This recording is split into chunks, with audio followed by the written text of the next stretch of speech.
The Toronto Maple Leafs and Rasmus Sandin have ended their contract stalemate and have come to terms. Today we're going to discuss the contract and how it impacts the Leafs situation cap-wise and how it could influence other moves. We'll discuss that coming up next.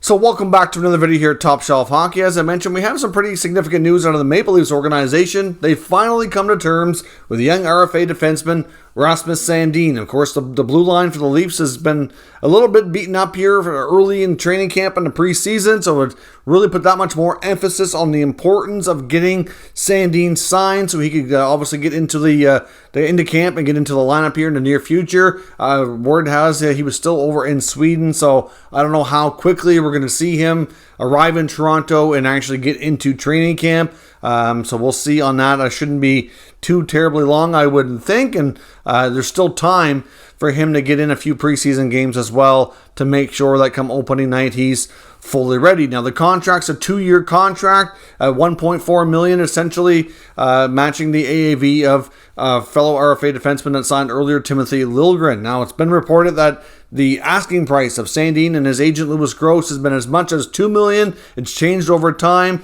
as looking like the most recent one they were looking for was 1.6. They were looking for a comparable to the Sean Durzi contract in LA after he signed not too long ago.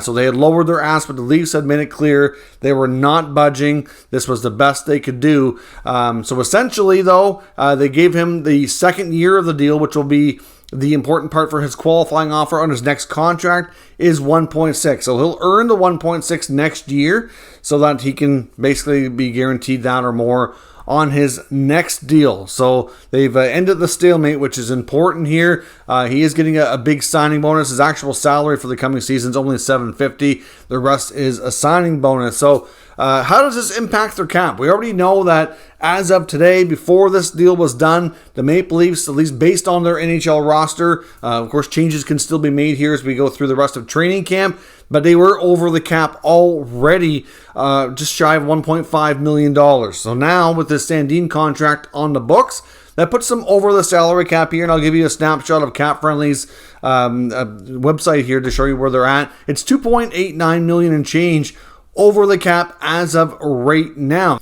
So that gives you a roster right now of 14 forwards, 7 defensemen, and 2 goaltenders. But out of the 14 forwards on that roster, a couple of them are dealing with injuries right now. And we know that John Tavares, being one of those players, will not be ready for opening night. His condition was given a return time of 3 weeks minimum, so it could be a little bit longer. That puts him out for at least 1 week of the regular season. It could stretch into a week and a half, 2 weeks, it's hard to say, but 1 week at least. Of course, Pierre Engvall is also dealing with an injury. I haven't seen any updates on him in the last few days, so I'm not quite sure where things stand or if he is going to be ready and able to play on opening night. But if he's not, that will create a further issue here. If he's able to play, that'll be good, because out of the 14 forwards on the NHL roster, that would mean that they'd have 13 healthy, but at the very least, they may have 12, and then 7 defensemen, with Timothy Liljegren being out long enough, because he's going to miss the first 6 weeks of the season, is what they had estimated, so he should be eligible to go on long-term injury reserve. So right now, they're over by $2.8 million. With Liljegren's contract, that's $1.4 that they can go above the cap of the LTIR. Now, of course, it's not really ideal to do that. And at some point, Liljegren's going to come back and be activated. So it just buys them some time, I guess, for making additional moves. But out of those 14 forwards, I don't know what they're going to do here. Like I said, 14 forwards, 13 healthy. They might be down to 12 if Engvall's hurt. But if Tavares and Engvall are unable to play, but not injured to the point that they can go on LTIR, then that is going to create a bit of a logjam when it comes to available money to bring in other players. I mean, to go on long-term injury reserve, you have to miss 28 days, and that's at this point not expected for those two guys, at least based on what we've heard. Now, I guess it's always possible Tavares could get to that, but it seems unlikely right now. So it creates a bit of a problem. On the back end, of course, right now, I do wonder about Jake Muzzin. I mean, I know he's been dealing with some back stuff, but we haven't heard any kind of updates saying that he won't be able to play to start the year, or if they LTIR'd him, if he needed it, I guess.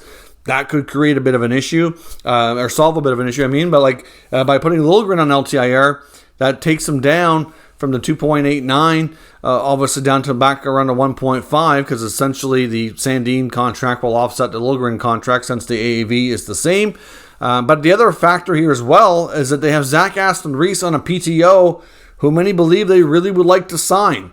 So you bring in Zach Aston Reese, well, you're probably going to have to put through, one or two of those forwards that are listed on Cap Friendly through waivers. I mean, Kyle Clifford and or Wayne Simmons could end up on waivers and buried in the minors to start the year. That's a real possibility, assuming they're not claimed, of course, which I would think a good chance they wouldn't be, but you never know.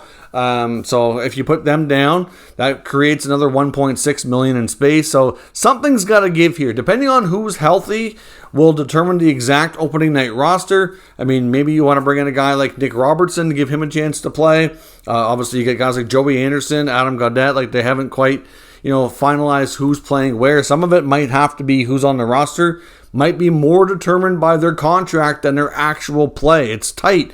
And it's quite possible that if by opening night here, depending on what else happens, because there could always be another injury or something else could change the situation, but it's quite likely that we might have to see the Maple Leafs make a cost-cutting trade, or they might have to play shorthanded. Because, I mean, even if you start putting players in the minors, like, you can't replace them at this point because you don't have the cap space, right? So it makes it tough. I mean, are they going to play the first stretch of games with 11 forwards? It's not really ideal, especially without having a seventh D back there to replace them. It makes it really challenging. So I think it's likely we see a cost-cutting trade, but it's difficult to say who that's going to be, when it's going to happen. If they run into any other injuries, it could be essentially delayed by the LTIR covering things. Like, if, for example, like I said about Muzzin, if he had to go in LTIR or something like that, or they determine that Tavares isn't healing enough and he's going to be out for a month, well, then obviously that solves everything. You put that on LTIR and boom, you get lots of room.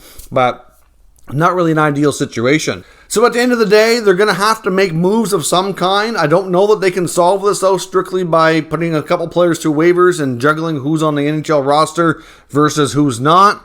I do think if they want to sign Aston Reese, that there's going to have to be somebody else is going to have to go. But it's just going to say, and difficult to say exactly who that is and how they go about things, but there's lots of time left in camp. They don't have to rush that decision, so it doesn't have to be right away. They could always run into another injury or something, and it could, like I said, change things so that the decision's kind of made for them. But certainly look for the Leafs to be juggling things and probably make at least one more move here before the start of the season.